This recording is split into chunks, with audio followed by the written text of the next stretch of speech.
Maraming salamat po. Unang-una, nagpapasalamat ako sa Panginoon sa binigay niya magandang panahon at siyempre malusog na pangatawan sa ating lahat.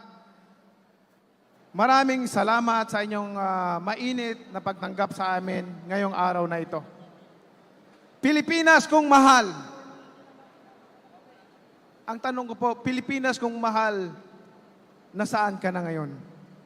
Ano nang nangyari? Bakit tayo nagkahiwa-hiwalay? Bakit tayo nag-aaway-away? Kung sinong nakaupo, may mga kumukontra. Ang programa ng ating Pangulo ay napakaganda. Doon sa bagong Pilipinas po, kasama po doon, ang isa sa nagustuhan ko, yung sustainable livelihood. Sustainable livelihood at saka pabahay. Alam niyo po, bago ko ituloy yan, topic na yan, gusto ko lang po sabihin sa inyo na ako'y natutuwa at masaya dahil sa naiambag kong karangalan sa ating bansa at ang bansang Pilipinas. At ang bansang Pilipinas nakilala hindi lamang dito sa buong Asia kundi sa buong mundo. Bilang Pilipino, proud na proud ako. Proud na proud ako dahil nailagay natin sa mapa ang ating bansa.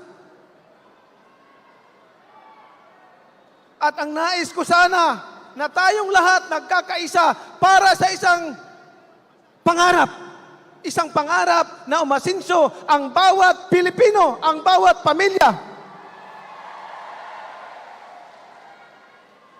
Alam niyo po, ako'y nalulungkot sa dami ng problema ng ating bansa.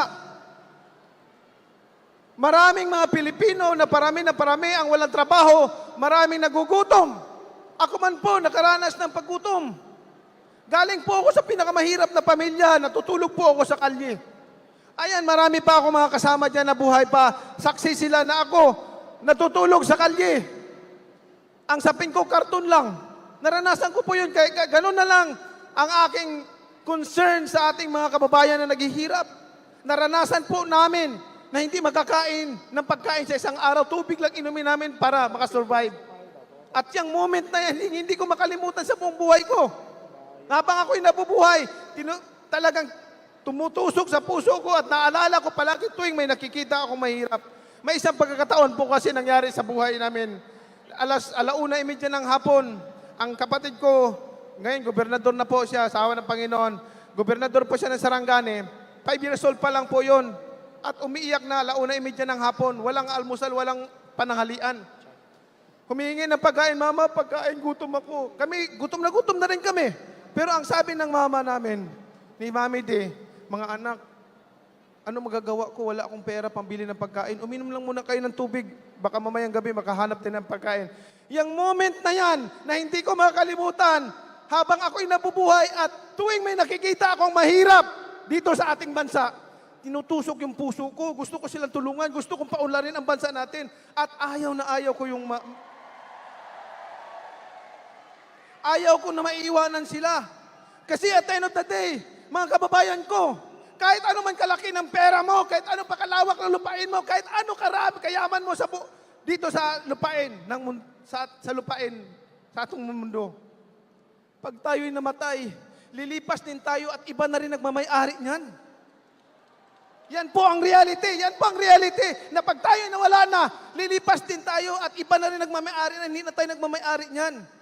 But as much as possible, makaiwan tayo ng legacy. Legacy na hindi tayo makakalimutan at magkakatulong sa mga henerasyon pang darating.